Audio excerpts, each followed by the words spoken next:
Hi, Sanmeet. Thank you very much for joining. Uh, Today, we are continuing our series of conversation with retail leaders. Just for everybody, my name is Abbas. I am the CEO, co-founder for Channelplay Middle East. We work across the Middle East market. Originally from India, we employ about 20,000 people working across retail channels. And now we operate both in UAE and KSA. We recently started a large execution in Jeddah for a large FMCG brand. And today we'll spend good time with guests and meet. We'll today discuss all about retail, channel, market, distribution, and many other topics, whichever what Sanmeet will engage us with. Sanmeet, thank you very much for joining us again. Hi, Abbas. Hi, everyone. Thank you so much for having me. It's a pleasure to be here and discuss these very critical, important topics, especially for the Middle East markets. Which is like the hot markets globally right now. So correct, absolutely. I think it's a pleasure being here and talking about these topics. So it took me 3 months to get your appointment, and with all your travel schedule and everything. But just a little bit about Sanmeet. I've known him for over 10 years now. A tough negotiator, I must say, but a pleasure to do business with. Sanmeet is a vice president business head of Europe and EMEA, which is Asia, Middle East, and Africa at HMD. Early career with FMCG, Dabur, Colgate. Did not like FMCG, no, I do not say that. But moved into Nokia in 2008, then Microsoft, now HMD. Almost 13 years in Middle East. And now that you have had titles like category manager, head of channel, now P&L leader, and have a lens over a multiple geography, I don't know what else is left for you to run. So why don't you, Sanmeet, give your journey a little bit for all of us to understand your retail vast experience, and we'll dive into our discussion from there. Over to you. Thank you so much. So if I talk about myself, so I born and brought up in Delhi, grew up in Delhi, did my MBA from MDI Gurgaon, and then after that I joined Dabur immediately as a management trainee, and then I was posted in upcountry Uttar Pradesh, UP East, and then upcountry Bihar, and then of course in marketing. And then my final posting, like when I finished my management training stint, was in Raipur. I was the area manager for Chhattisgarh at that time. Chhattisgarh was just formed in 2001, and it was a fascinating journey at that time because Raipur was seen as a very difficult posting. Nobody wanted to go there. But then when I got that posting, but Raipur was an independent state, independent CNF agent, independent warehouse to lead. And I incidentally, when the posting were assigned, I met the then CEO of Dabur, Mr. Sunil Duggal was there. So I met him and I said, I got Raipur. And he thought that I was complaining, and he said, yeah, don't worry, we won't keep you there for long. Yeah. I said, no, but I'm very excited. I'm very excited to go there. And I'm really looking forward to it. So he was very surprised to see that. So it's a very good learning journey, post which I moved to Colgate, where I was based in Chandigarh and looked after sales in Punjab and Himachal Pradesh. And again, very good journey. And then I moved to marketing. So different stints in Dabur and Colgate really helped me learn the basics of sales and channel management and consumer marketing, shopper marketing. And then after some time, I realized that FMCG sales is quite straight. And, it's like we had a market share of around 47-48% in toothpaste, and it's not going to change too much. It's going to either go 1% up or 1% down. And we are going to put 80% of our money in TV, and it's a very set template that we are going to use and then there's we had so many distributors, and we would be covering 1.5 million stores in India at that time through our direct distribution, and there will be a wholesale channel through which it will go to 5 or 6 million. And then it was quite straightforward. I thought, let me see what I can do a little more exciting. And when I joined Nokia, and the world was so different. The world was very different because with a new product, anything could change in tech industry. You can go for, gain 15 percentage point or lose that much, if you have a good product. And one thing is certain, that whatever is there today is not going to be there tomorrow. Things are going to change. And it was very, very exciting journey for me. And I joined Nokia in marketing in their corporate office, and then worked in Nokia for 5 years before I got an opportunity to move to the Middle East region, moved to Dubai, and then we had that takeover from Microsoft.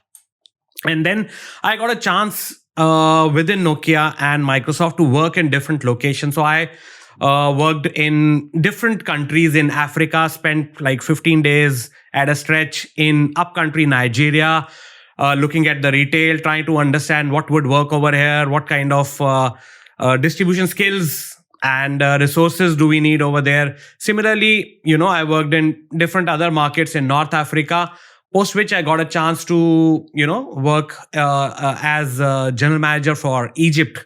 And that was a fascinating journey for me. How long was the Egypt? Around 1 year. One year. Stayed in Egypt? No, stayed in Dubai. But then I used to go every Sunday morning and come back every Thursday night. And So the whole Cairo, Alexandria, everywhere. Yeah, of course, all of Egypt. So Egypt is like a second home at that time to me. And it's a big market. It was a big market, and it was also very difficult because I remember when I was joining Colgate from Dabur, I had an opportunity to work with another company. I won't name them, but this role, and a very big company, but role was in Vijayawada.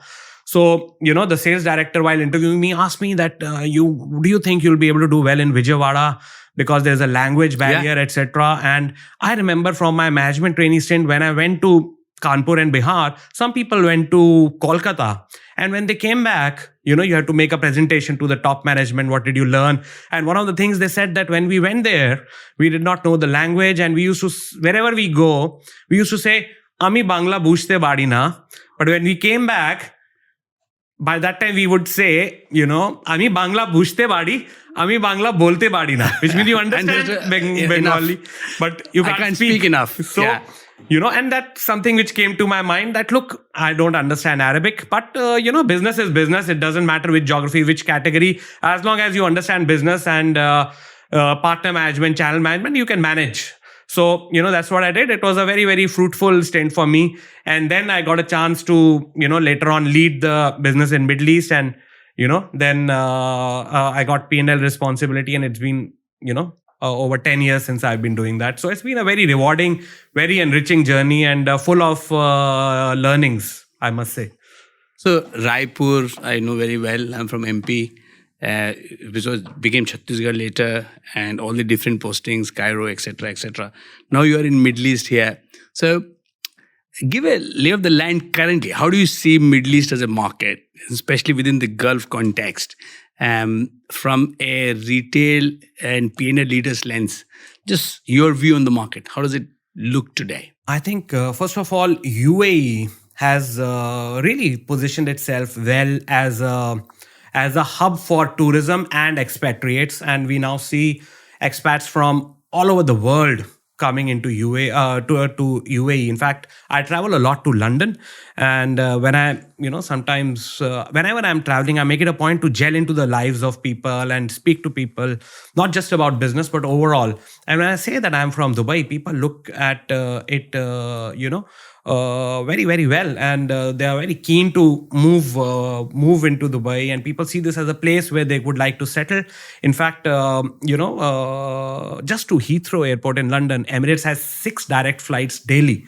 Just to Heathrow, and then we have Gatwick and Luton, and it's just not Emirates, it's Etihad and British Airways. Emirates connects so many countries. It's just so well connected, and there are so many people who are, traveling every day. So I think UAE has positioned itself really, really well as the hub for so many people to come and not just work here but to live here. And similarly, I see Saudi. There's been an explosion. There's a cultural shift in the way Saudi is. I remember going there so many years back, and you can't even recognize how it is today. We see, first of all, the new cities, not Riyadh, Jeddah, because earlier I used to focus on Riyadh and Jeddah and Khobar Dammam. But now the new cities, the tier 2 cities, if I may call them, they are coming up considerably in Saudi. And then, we see a lot of youth and female population entering into retail and entering into work.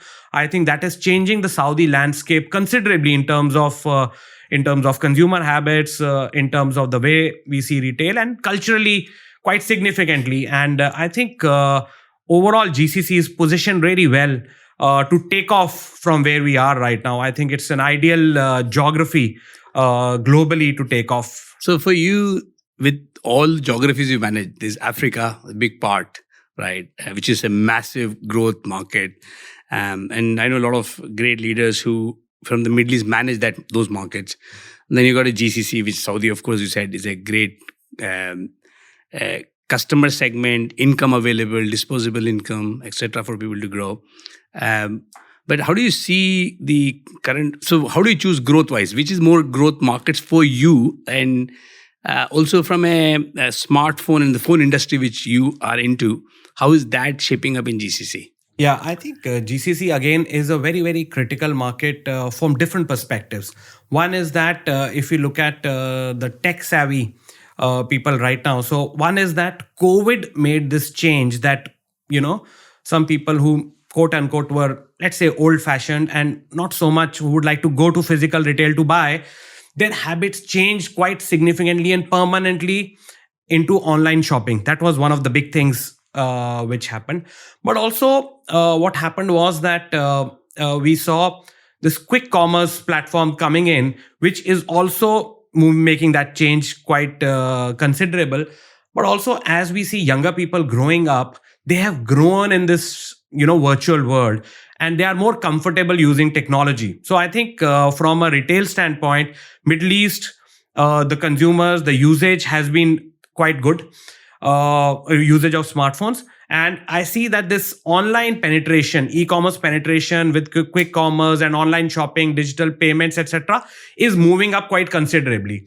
Having said that, one challenge that we need to, and in fact, there are multiple challenges which we need to get into, because as soon as we talk of e-commerce, we need to get into this omnichannel and what will happen with so I see a lot of these quick commerce platforms trying to act as demand fulfillment channels, which means that you need curd or you need yogurt, you need milk, you quickly order, you need some soda, you can quickly order and it will be delivered in 5 minutes or 15 minutes. They were delivering gold coins and silver coins on Diwali. So it's very good for... So imagine, it's no more just the yogurt and curd. Like somebody I know just got like 1 gram coin that day for Dhanteras, they needed for puja and got it. And they got it from quick noon commerce. Minutes. Can you imagine this? So I think it's really good as a demand fulfillment. However, one of the challenges which quick commerce need to solve, in my view, is how do we create new brands in this channel? And that's where the role of physical retail, touch and feel, experience comes in. And, that's where we need, and which is why one of the reasons that 60%, like you said, of the sales still happen through offline retail or So 60% of retail still happens or sale happening through physical store. Yes. But e-commerce is growing double digit. Yes. So how does leader like you, who managing multiple geography and channel, makes that channel decisions? Where to put investment? Where does the marketing go? Where do you put team to focus on? And so a little highlight on that, then we'll come about people and technology as well. Please. Yes. So multiple things over. First of all, we need to talk a little bit about physical retail. Please. So in a very heavy tourism market like UAE or like Dubai or even Singapore, physical retail is not just retail, is retail plus entertainment. It's a part of the overall attraction. Correct. It's like a community hub where you'll have retail, shopping, connecting with people, and entertainment, kids zone, play area. All of these things would be there. So, this is one of the things where people are definitely going to go. And therefore, it's an important place for talking to people. Right? And now, before we come to which to choose, let's see how we can integrate these two. Okay. As brands need to integrate these two, and even retailers need to do that. So when shoppers are shopping, especially the Gen Z today, they don't want different experiences. They want the similar experience. They want the products to be similar or to be able to at least access online products from physical retail and vice versa. Right? Then they want to have similar messaging and similar after sale service, and most importantly, similar price. Okay? They want the same price. They should not be that, there is a different price. In fact, very recently, I was in a store in London where, I went and I spoke to a store promoter, brand promoter, and Market said that working. I need, You cannot not do a retail experience when in the store. So I need some. I wanted to buy a fashion item. So she took me to a like a touch screen and said that look, this is where you can select, and I selected, and that stuff was there. Although it was not available in the store, but I could get delivered before I reached home. It would be there. So it was like 1.5 hours delivery, right? So it was very good. So people are expecting the same experience, but then the cost involved in physical retail today is significantly higher as compared to online retail. And therefore, how do we manage this same price? And, again, another store where I said that, look, this is the price. But if I look at an multi-brand store, I can get a much lower price. For example, Amazon is much cheaper price than the brand store. So they had this policy, and I'm talking UK, but it is there in GCC as well, where they say we have a policy of price match. Yes. So if you say that this is the price, if you show me, I can give you the same price, irrespective of what our retail mentioned price is. Now, the thing is, if that is the case, the retail stuff is still this retail space is expensive. You are providing the experience, but shoppers don't really care. They want that experience as well, but they also want the price. It's not that they are compromising on the price because they want this whole thing to be integrated. So it's not such an easy one. It's not something which has been solved so easily right now, but we need to manage it. Now, coming to your question that how do we address that? So one is that you need to use the physical retail for creating the experience, because as HMD, we are a relatively new player. We are not like a established player where we are catering only to demand fulfillment, but we are looking at, different spaces where we need to create an experience. We need to create awareness. And, a lot of people who are already in this mode of shopping are in these retail stores. So we need to target them, and therefore we need to invest in the brand, in promoters, in visibility, in marketing, in social media relative to these stores and target the consumers over there. However, there's a set of people who are also shopping online, and we need to provide that experience. And sometimes we try to put different SKUs in different stores. So for example, the online would be having a different SKU. Sometimes you manage some accessory which you give like a bundle offer in online, which you're not doing in offline. So you need to see how you can tailor propositions which is targeted at individuals. That is something that you would need to look at. Also, I think now AI can be used very well to see what consumers would be looking at. That's a great insight. If they are buying something, then what are the data analytics showing? And therefore you use AI to see how you can manage this product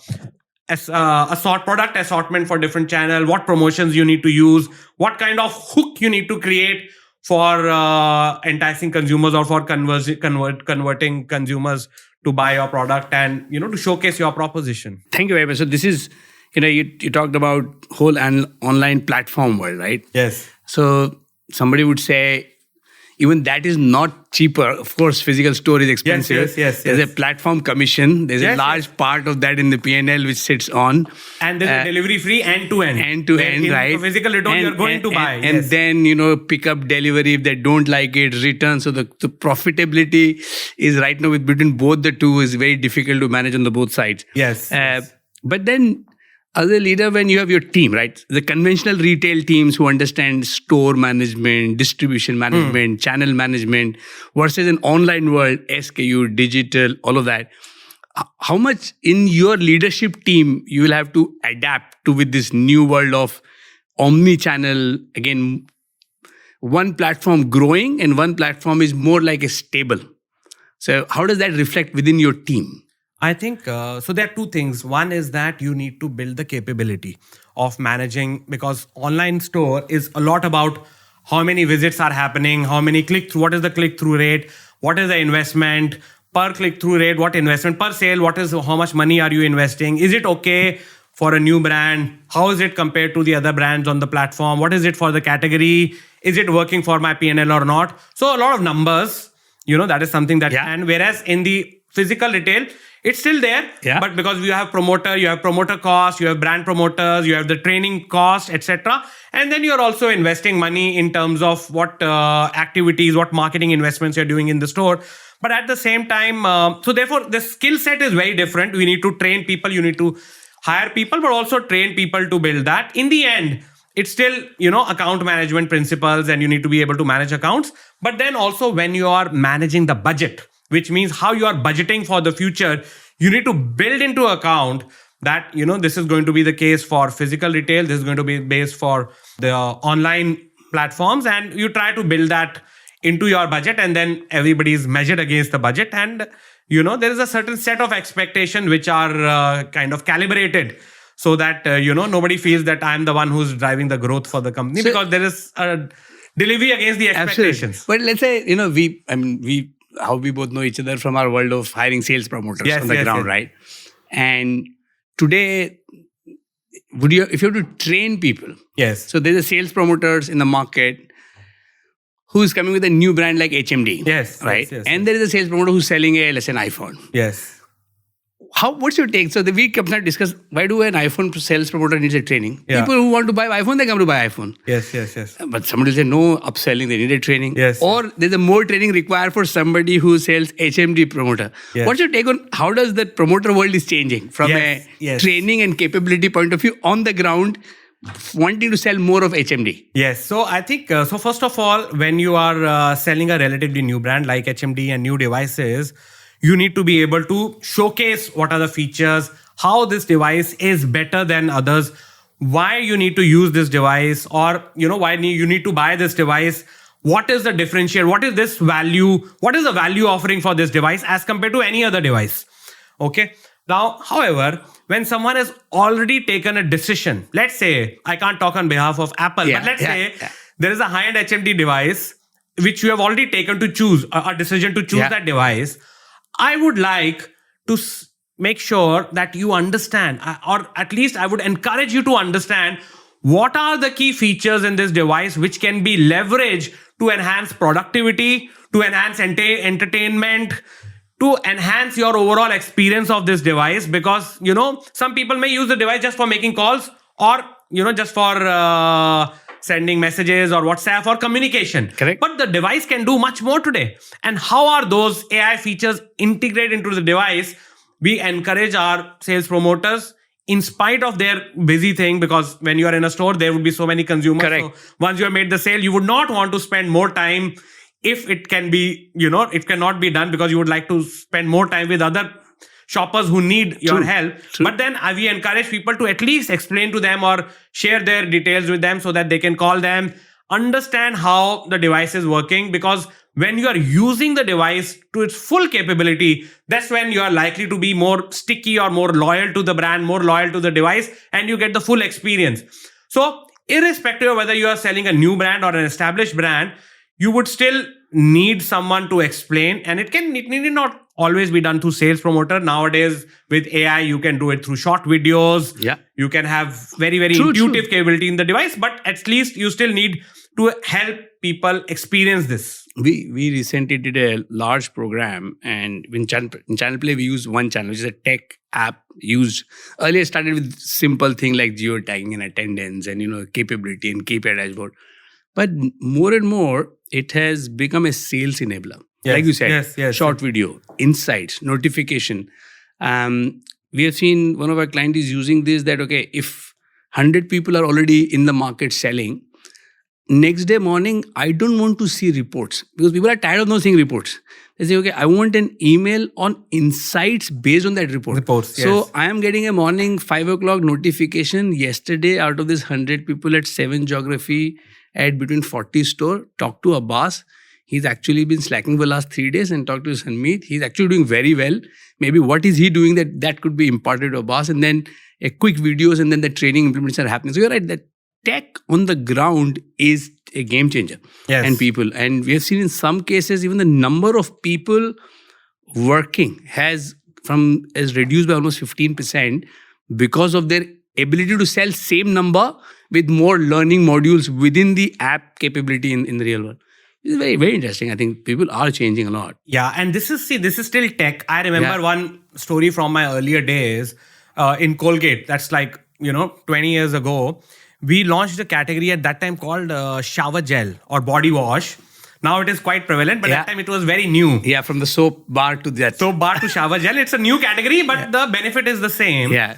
And we encouraged people, and we had this, thing, and we realized very quickly that people are buying the shower gel or body wash, but they are using it like they're using the soap. However, we realized that you need to use a loofah, otherwise you're not getting the foam, and people don't get the experience of bathing if you're not using the loofah. So you need to educate people at that time. It's a good example. Loofah is a good example to that. So this is very interesting. So AI, people, channel. What are the hot topics among you P&L leaders in the GCC market? Of course, AI, distribution, shipping, tariff, people. What are the top 2-3 things when you meet your peers in the industry are talking about? Yes, so I think a few things. So one is this, the big one is how can we leverage AI to generate efficiencies and effectiveness both. You gave this example of creating effectiveness where, you are building the reports in a much better manner.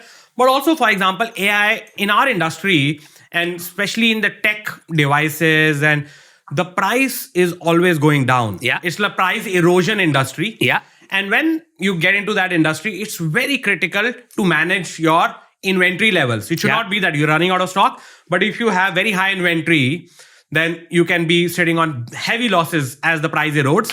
And therefore, your sales forecasting becomes very important. So how can AI be used for forecasting? How can AI be used now for creating content, instead of just using, of course, marketing agencies can't be done away with, but then what can we do, with AI? So I think this use of AI in terms of creating this business, I think this is a big one that everybody's looking at. The one question which a lot of time, and I think buyers as well as learn, is so UAE is a very good market, and there's a KSA, right? So there's a huge focus on KSA as a market. Yeah. So you've been to KSA, as you said, 50 to 70 times. Been to cities, and now you're talking about tier 2 cities. And you rightly said, we just finished a program in Jeddah, and now we are focused. We have just won a program where we have to execute in Abha. Okay. An FMCG merchandising program. Yes. And Abha is a different territory. People, and a lot of people who are used to doing a city execution versus Abha is a different execution. Small town, hilly area is completely different. The use of tech and people is so if you have to explain to somebody, another retail leader who's entering the market, and differentiate between UAE market and KSA market. Yes. Okay. Yeah. What works where? So what would be 2-3 advice in a simple sense? You'll say, okay, in UAE this works, in KSA that works. In UAE this works, but doesn't work in KSA. Yes. I think it's an excellent question. So few differences between KSA and UAE. The big one is UAE in terms of, so one is that the expat population in KSA is, as a percentage of population, is lower as compared to UAE. UAE is significantly higher. UAE is an expat majority, that's an expat minority. Yeah, right. Local population is much more. So when you are doing your campaigns, you need to localize those campaigns much more in terms of, talking to the consumer. Similarly, when you are having promoters in the store, there's a different regulatory environment in KSA where, you need to have local people or Saudi nationals, people, Saudi nationals, and therefore, when you're talking to them, when you're training them, you need to have a very different set of skills. When you are hiring them, you need to have a very different set of skills when you're doing that, right? That's correct. Again, absolutely. Very, very critical that you need to keep in mind without getting into the details, but that's very critical. Then very important is that like I said, in KSA now, we see that explosion in this, cultural situation, and therefore we see more women and more youth getting involved in work. True. You see more Saudi youth rising up the ranks of the company and taking leadership positions. Women moving forward and taking leadership positions. A lot of women in stores as promoters, as store promoters. Yeah. I see a lot of women now working in restaurants in Riyadh. This was unthinkable earlier. Now, when that is happening, you then need to also understand that, when so much young people are coming in who are tech savvy, who then they would be increase, first of all, in demand for convenience in terms of e-commerce, in terms of quick commerce, and in terms of, the overall household income would go up. So these are consumer and retail habits. But one very critical distribution change between UAE and Saudi, which a lot of people don't, understand so easily, is that Saudi is, in terms of geography, very, very vast. Yeah. And there are different relatively smaller cities which are scattered in different markets. Correct. Right? So, whereas UAE is also, there are some cities, but it is relatively simpler and much simpler. more dense. And Saudi is big area, cities in different areas, and sparsely populated. Unlike, so for example, if I look at India is also very big, but every 5 kilometers you see a village. In Saudi, you can travel for 100 kilometers, you don't see anything, and then there will be a big city, right? So having distribution is not an easy one. That where do you put your warehouses? How do you manage, the salespeople? Where would you store inventory, especially in phones? Where would you carry those inventory from? Now, one of the things that we have learned in Saudi, over the period of time is that if you go between wholesale in Dera versus wholesale in Riyadh and Philistine Street, there would be big, wholesale players who would have their own vans who are running, like, the distributor van. The wholesaler would have like 40, 50 vans running in, different places. Just to give a comparison, a big distributor in UAE may have only 16, 17 or 20 vans. But in Saudi, a wholesaler would have 40 vans. And therefore, you need to build that relationship with the wholesaler and try to work with him and see how you create that capability within yourself and leverage that. That. So I think these are retail, consumer and distribution differences which are there. And just a quick, some of the thoughts on creating this partnership is very important. Yes. Partnership with who you work with from a people strategy, partnership for distributors, which are very key, your channel partners, your key account management with large retailers like Sharaf to Extra to Sako to everybody else. Yes.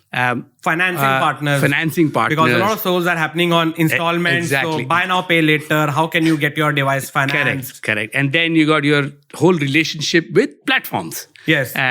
What are some of your experience over the last 13 years in the market, especially in GCC, on relationships and partnership with these network and this channel of sales? Yeah. So I think, again, GCC is a very, very critical market for generating partnership and building long-term partnerships. And I have seen, when we have built partnership with retailers and distributors, these partnerships have gone a long way in terms of building business with us. Yeah. And, some of the big business houses are here.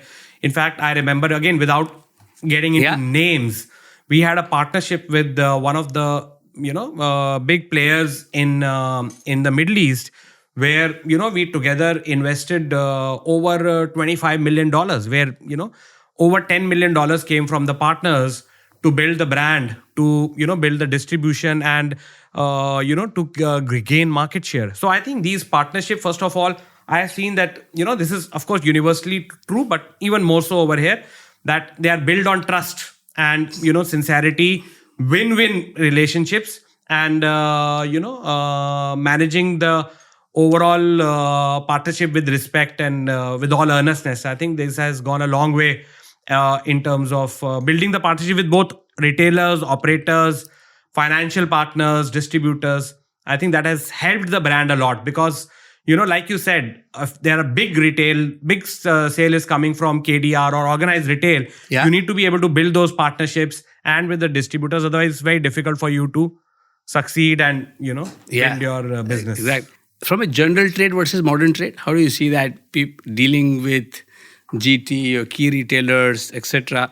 What advice you give to your team who's managing those relationships? So again, I think IR channel or general trade is a very different. It's a lot of it is driving efficiencies with the distributors.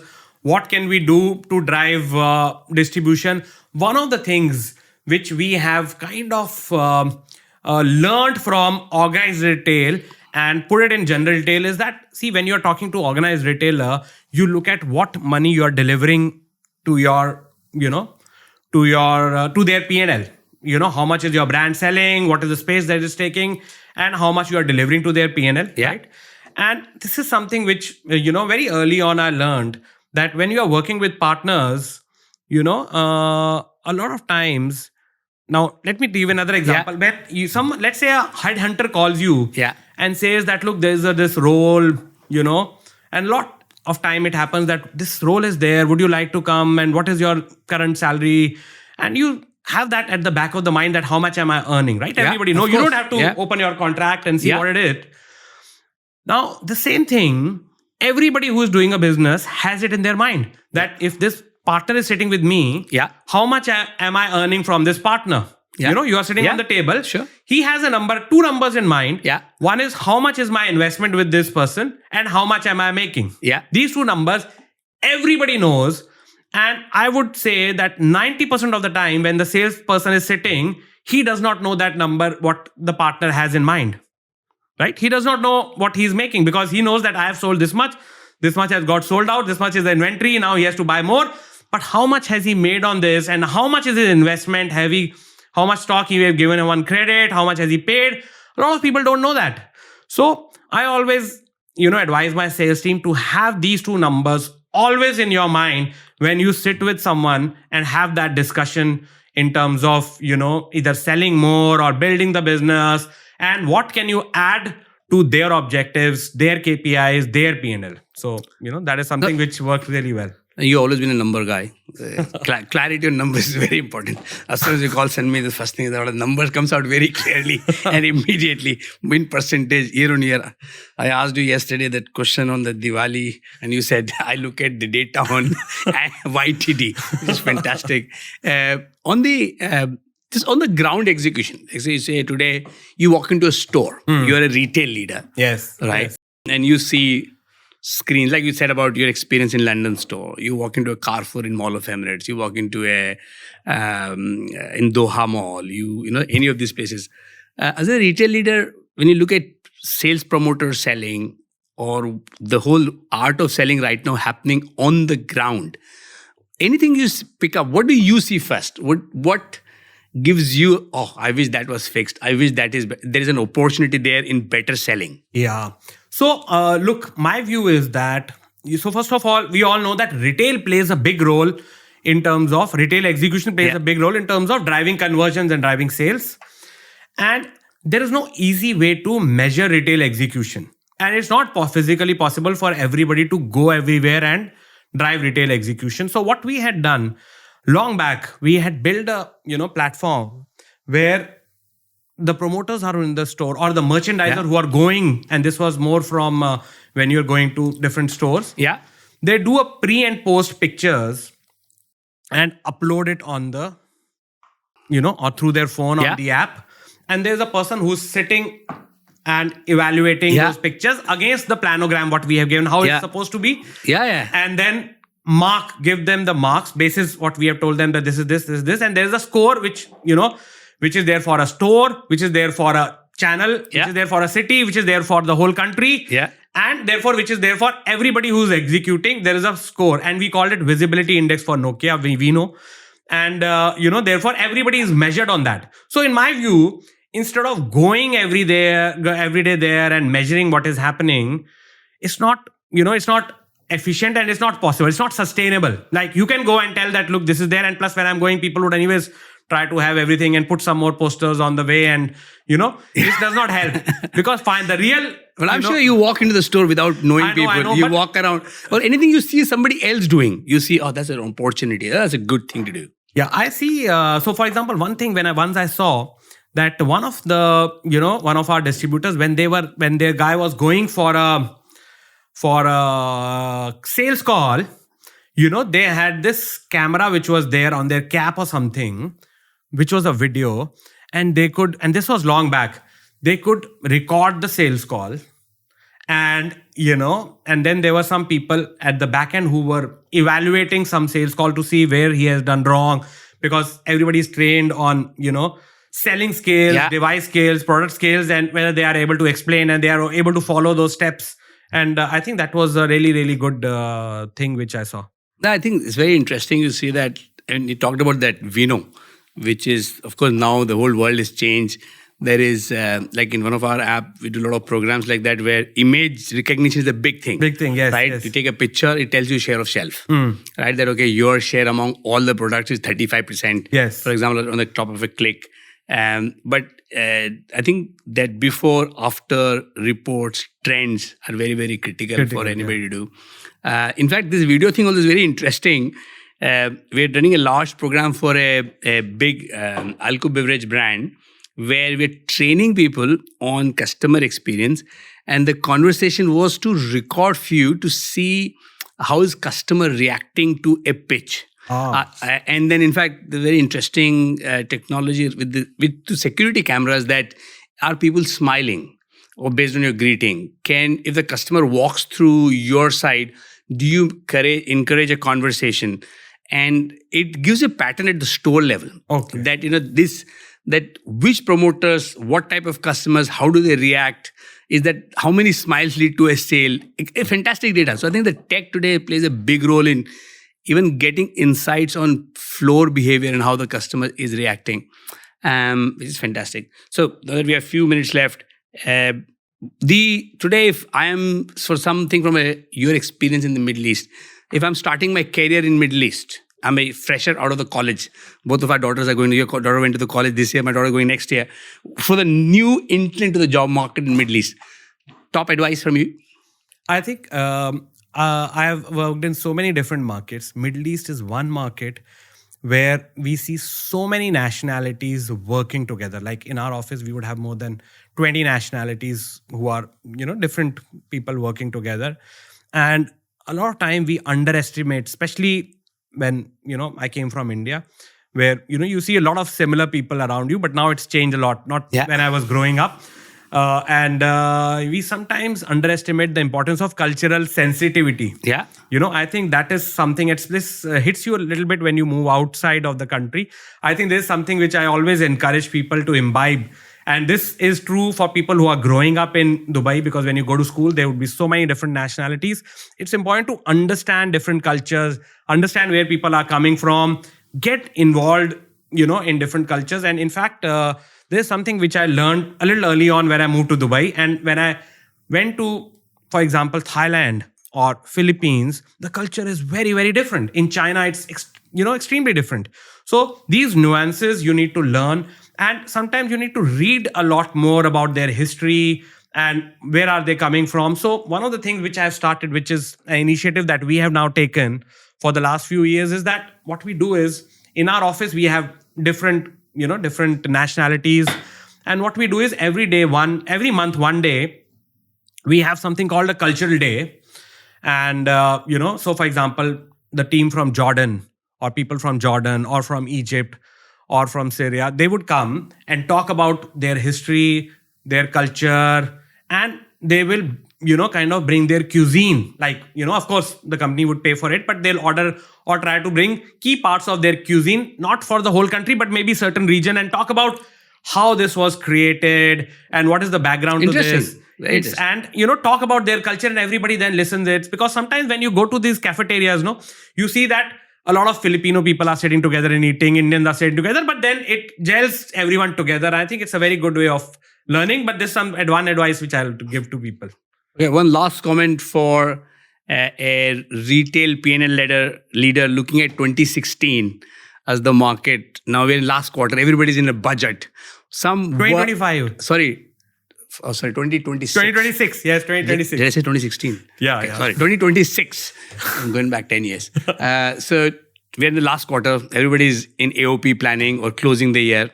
And next year is coming. Looking at the Middle East market, what is one or two guidance would you like to give it to people listening, and especially any retail leader listening to this conversation?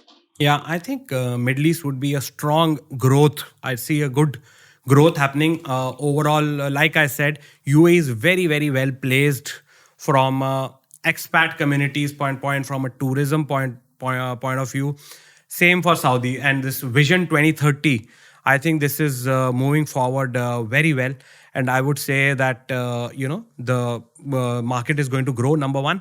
Number two, we should plan for experiences. I think people would be looking for experiences. That is going to be very critical, especially in UAE.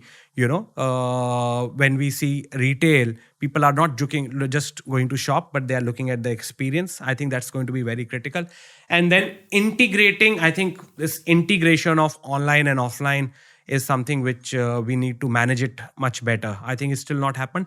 That integrating does not mean just an offline store opening a website and trying to sell. It is true integration in different ways, which I explained earlier. I think that's going to be very critical. And same for Saudi. I think Saudi is exploding culturally as well. And it's going to be a very critical growth market as we move forward into the future. So next year, growth here again. Yes. Big target, big budgets. And there's never a Big expectation. There's never a no growth number. So Sanmeet, thank you very much for your time. I know we are done on time. Thank you for sharing your insights, and we're really looking forward to listening to this. And thank you very much for your time. Really appreciated you taking it from your busy schedule.